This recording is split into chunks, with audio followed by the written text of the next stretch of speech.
I gave my sister $4,000 a month for medicine, but this week I found her in Cancun with her friends screaming, "Thank God for my idiot sister." On a live stream. My heart dropped when she said, "Scamming is a skill." Now her friends are blocked, her bank account's frozen, and her room's empty.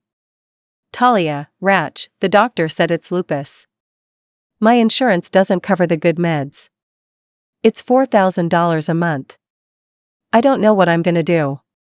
Me, Jesus. 4,000? I mean, okay. We'll figure this out. You're not doing this alone. Fast forward to this week, I get a link to an Instagram livestream from a friend.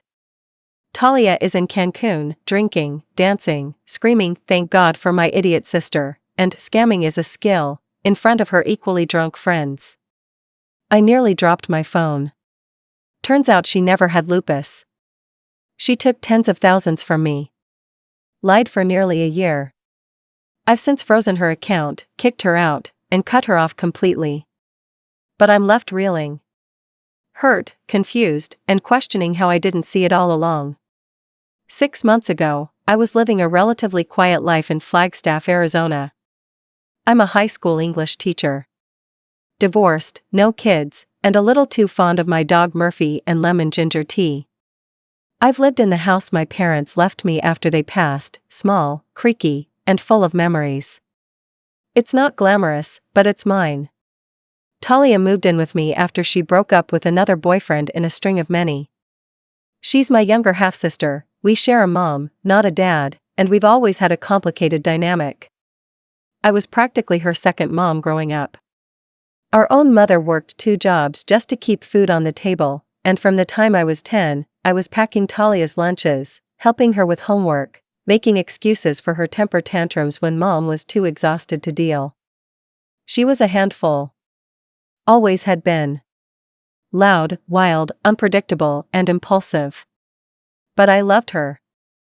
I love her. Or at least, I did. When she came to me saying she was sick, really sick, it was like the world slowed down. She was quiet for once, not joking, not deflecting. She said she'd been having symptoms for months, fatigue, pain, rashes. Her voice even shook a little as she told me the doctor confirmed it was lupus. I knew nothing about it, but the way she described the flare-ups, the meds, the costs, it was enough to make my stomach knot. She said she needed about $4,000 a month, between the injections, blood work, specialist visits, and some sort of new biologic she needed to fly to Scottsdale for. I didn't even blink. I'm not wealthy, but I had savings. A few extra shifts tutoring kids online. I figured I'd cut back where I could. I'm 42, no kids, no vacations, no wild spending. My life was stable enough to help her. So I did. I set up a monthly direct deposit to her account.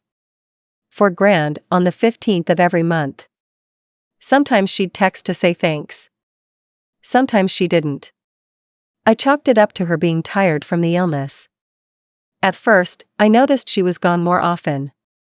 Said she had to drive to Scottsdale to see her specialist. Then she said she was going to Sedona for healing retreats, trying alternative therapies. She started eating only raw food, then switched to some juice cleanse. I thought it was weird, but illness can drive people to extremes. One morning she was crying in the kitchen, saying she thought she might lose her hair soon. I made her tea. I told her we'd get through it. I believed her. Then last Friday, everything collapsed. It was a quiet night. I was at the kitchen table, grading essays from my 11th grade English class. The theme had been betrayal in Shakespearean literature, and it's laughably poetic now. My phone buzzed, and I picked it up without thinking. It was a DM from my friend Meg. Is this your sister? Face with tears of joy, check this out. It was an Instagram link. I clicked it, expecting a meme or a throwback picture. Instead, it was a live stream, low quality and echoing, like it had been recorded by someone half-drunk with shaky hands. The first thing I noticed was the ocean in the background, turquoise and glinting. Then Talia, unmistakably, laughing and dancing on what looked like a rooftop bar. She had on a red bikini, a floppy hat, and she looked, well. More than well. She looked healthy, glowing, and annoyingly carefree. One of her friends was holding the phone, filming the group. Talia clinked glasses with another girl, threw back a shot, and shouted, "Thank God for my idiot sister." Cheers, witch. They all howled in laughter. My blood ran cold. Then came the sentence that made me feel like the floor had vanished under me. Scamming is a skill. The camera shook, and they started laughing again, shouting over each other, teasing her. No, but seriously, how'd you pull that off? You said she was uptight, but this is next level. I closed the stream. My hands were numb. I just sat there, staring at the screen, hearing her voice echo in my ears. Scamming is a skill. My sister had scammed me. Lied about having a chronic illness. For nearly a year. Took tens of thousands of dollars from me, all while partying and flying around, living like she was some influencer. I walked to her room. The door was open. I knew, before I even reached the threshold, that she was gone. Drawers? Empty. Closet? Cleaned out. Only thing she left behind was a folded receipt on the nightstand, a flight from Phoenix to Cancun, round trip, paid in cash. No note. No apology. Just, gone. I didn't cry. Not right away. I just felt this heavy, empty silence. A part of me still hoped it was a mistake. That maybe she had lupus and just made a bad joke. But I knew better. That night, I didn't sleep. The next morning, I went to the bank. Froze the direct deposits. Then I contacted my friend Sharon, who works with a private investigator in Phoenix. I showed her everything, the stream, the bank transfers, the messages. She said she'd look into it. I spent the weekend like a zombie. Talia didn't call. Didn't text. I checked her Instagram, it was gone. Deactivated. But one of her friends still had hers up, and she was posting stories from a rooftop pool in Cancun. I recognized the yellow building behind her. I Googled it. It was a luxury resort. She was still there. Still no apology. No, I'm sorry. No, this got out of hand. Just silence. And then, 3 days later, I got an email. No subject line. Sent from a burner Gmail account. All it said was, "You always wanted to control me. You needed me to be broken so you could play savior. Well, congrats. You won. I hope you rot alone with your stupid dog and your sad little life." I didn't respond. I don't even know what to feel. I'm furious, sure. Heartbroken, absolutely. But more than anything, I feel humiliated. I was the older sister. I was supposed to be the smart one. I'm the one who lectures teens about critical thinking. And I got played like a fool by the person I trusted most. Talia didn't just take money from me. She took trust. She weaponized my love. And I don't know how to process that. Since that email, I've been existing in this sort of strange limbo. Every day feels like a surreal blend of grief and disbelief. I keep going to work, showing up for my students, correcting essays, nodding through parent meetings. But inside? I'm running on fumes. People notice, of course. My coworker Jenna asked me if I was okay. I said I was just tired. She didn't press, thank God. I don't know how to explain to someone that your own sister conned you out of tens of thousands of dollars while pretending to be sick. I hadn't told anyone beyond Sharon and Meg, and even with them, I kept things vague. I wasn't ready to admit the whole truth, not out loud. It felt like peeling off a layer of skin to even think about it. Meanwhile, Sharon kept feeding me updates from her end. She said Talia had been using a fake name in Cancun, Tasha Luna. Apparently, she was offering wellness coaching and soul realignment sessions through some sketchy website she made using a free Wix template. She'd even managed to get a handful of followers who thought she was some spiritual guru. She's good, Sharon said. Dangerously good. She knows how to read people, knows exactly what to say to make them feel seen, special. She just twists it, uses it like a tool. I wanted to argue, to say, no, she's not that manipulative, but the words stuck in my throat. Because, she was. That's exactly what she'd done to me. She'd used the years of history we had, the emotional shorthand that only siblings have, to shape this fake narrative. She knew I'd believe her. She knew I wouldn't ask questions. How do you recover from that? I started doing little things to try to take back some control. I cleaned her old room top to bottom. Stripped the bed, packed up the leftover makeup and hair tools she'd left behind. I found a pair of hoop earrings under the dresser and just stared at them in my palm for a long time, trying to remember the last time she wore them. I finally tossed them into the donation box along with everything else. Her room's a guest room now. I painted the walls a soft beige and moved my old futon in there. Put up a shelf with some books, a lamp. Murphy loves curling up on the rug. I think he senses the shift. He's been sticking closer to me these days, like he knows something's not right. The worst part? There's a constant mental battle in my head. One side of me keeps replaying her words from the video and the email, pointing to them like hard evidence. She scammed you. She lied. She laughed about it. But the other part, the older sister part, keeps whispering things like, she must have been desperate. She didn't know what else to do. Maybe she was trying to get your attention. Maybe she still needs help. It's maddening. I started therapy 2 weeks ago. Just virtual for now, small steps. The therapist, Marta, is patient and kind and listens without judgment. She said something last session that stuck with me. Sometimes we confuse enabling with love. Especially when it comes to family. I think that hit harder than I expected. Because the truth is, this wasn't the first time Talia had leaned on me like this. It was just the most expensive. In high school, she accidentally overdrew her bank account 4 times. I covered the fees. At 21, she crashed her car and said she couldn't afford repairs. I gave her a loan. She ghosted on paying me back.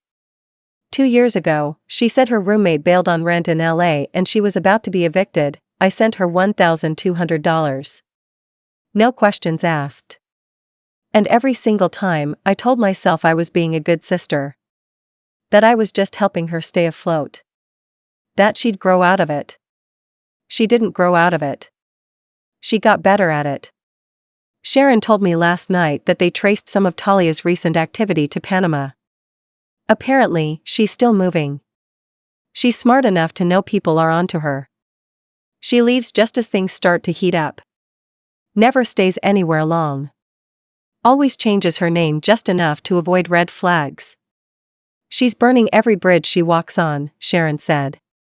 Eventually, she'll run out of places to land. I want to believe that. That there's a limit to how far she can run. But deep down, I'm scared she'll just keep going, finding new people to believe her. New sisters to play. There's this ache in me I can't seem to shake, this raw sense of betrayal that keeps catching me off guard in the quiet moments. When I'm pouring coffee. When I'm folding laundry. When I glance at the fridge and see the one photo I haven't been able to throw away, me and Talia at a lake in Oak Creek Canyon, maybe 12 and 18, grinning in life jackets, sunburned and happy. That girl in the photo? I don't know where she went. I don't know if she ever really existed. And me? I'm just trying to stitch myself back together. One day at a time. Some nights, I find myself staring at the ceiling long after midnight, replaying everything from the past year like a movie I didn't agree to watch. I run through every conversation Talia and I had. Every joke she cracked. Every time she came into the kitchen wearing oversized sunglasses and said, "Can you believe how bad this flare-up is today?" And I'd nod, wordless, believing her. I even remember the way she'd sometimes touch her wrists, like they ached. How she once cried when she said the meds made her so nauseous she could barely keep food down. I cooked her soup that night. Sat with her on the couch while she picked at crackers and pretended she was grateful. I wasn't just tricked, I was intimately tricked. She didn't just run a con, she built a story, carefully, piece by piece. And she did it knowing exactly how to play me. I still haven't told my extended family. They always treated Talia like the baby of the family, the spirited one who just needed more understanding, more support. I can already hear what they'd say, maybe she just panicked. Maybe she didn't know how to ask for help the right way. But I know what I saw. I heard her call me an idiot, laughing in front of a crowd of strangers. This wasn't panic. It was pride. There's a difference. A few days ago, I finally made a spreadsheet. I had to see it in front of me, what I'd lost. Over 11 months, I transferred $4,000 a month. Add in 2 extra payments when she claimed her doctor wouldn't refill her meds without an urgent consult. That's $48,000, give or take. $48,000. When I typed it into the total cell at the bottom, I sat back in my chair and let out this strange, empty laugh. The kind of laugh that comes out when your brain doesn't know whether to cry or scream. I'd been so careful my whole life, saving for emergencies, building a modest retirement fund, keeping my credit pristine. And she emptied almost all of it. I called the bank again. Asked if there was any way to reclaim some of the money. They reminded me gently that I'd transferred it willingly. That there's no proof she said it was for medicine. Not legally, anyway. Unless I wanted to press fraud charges. But even then, it's family. It's complicated, they said. I hung up the phone without giving a yes or no. The idea of suing my sister still feels impossible. Like there's a line, and once I cross it, I can't go back. But then again, didn't she already cross it? I started going for walks in the evening, just to clear my head. Flagstaff is beautiful this time of year, brisk air, the pine trees swaying, the dusky gold sky turning pink as the sun goes down. Murphy trots beside me, sniffing everything in his path, blissfully unaware of how broken the world feels. Sometimes I wish I could be more like him. Just present. Unburdened. Trusting, but not too trusting. Sharon texted me yesterday. Still hearing noise in Panama. Someone tried to transfer money using her alias. Got flagged. She's likely on the move again. I didn't reply. I just stared at the message for a long time. Because what can I even do with that information? She's not coming back. She's not sorry. There's no apology on the horizon. No big realization. No moment where she calls crying and says she's ready to make it right. And yet, every once in a while, I still catch myself glancing at my phone, half expecting a message from her. Something small. A stupid emoji. Even just her name popping up. It never does. I cleaned out her email accounts the other day.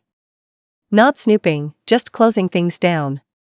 I had the passwords saved in my notes app from when she'd asked me to help her set up a PayPal account last year. I don't even think she remembers giving them to me. Most of it was junk. Spam from online retailers. A few gig offers from coaching platforms that looked sketchy at best. But then I found one that hit me harder than I expected. It was an email from a woman in her 50s, dated 3 weeks ago. Tasha, thank you for helping me feel seen. I'd been in a dark place for months, and after our call, I finally felt a little lighter. Your voice calmed me in a way nothing else has. You're gifted. Thank you again. I reread it 3 times. What struck me wasn't just that she'd conned this woman, too. It was that she was good at it. Really good. She had the tone, the empathy, the soft language down to a science. It made me sick. Because I remember that same voice, how she used to talk to me when I was the one crying after my divorce. When I felt like my world had collapsed and she held me and whispered, "You're not alone, Ratch. You've got me." She knew how to be what people needed. And she weaponized it. I brought it up in my next therapy session. Does that make her a narcissist? I asked. Marta tilted her head slightly, choosing her words with care. I can't diagnose someone I haven't met, but people with narcissistic traits often believe their needs outweigh others. They justify their behavior because they feel entitled to what they take. She doesn't look like a narcissist, I said, almost immediately regretting it. Most of them don't, Marta replied. I don't know what label fits her. I don't even think I care about the label anymore. I just know that someone I loved with my whole heart, someone I would have died for, used that love as currency. And once she cashed it in, she was gone. No apology.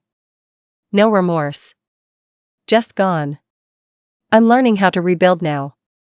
Not in big, dramatic ways, but in quiet, consistent ones. I started keeping my doors locked, even during the day.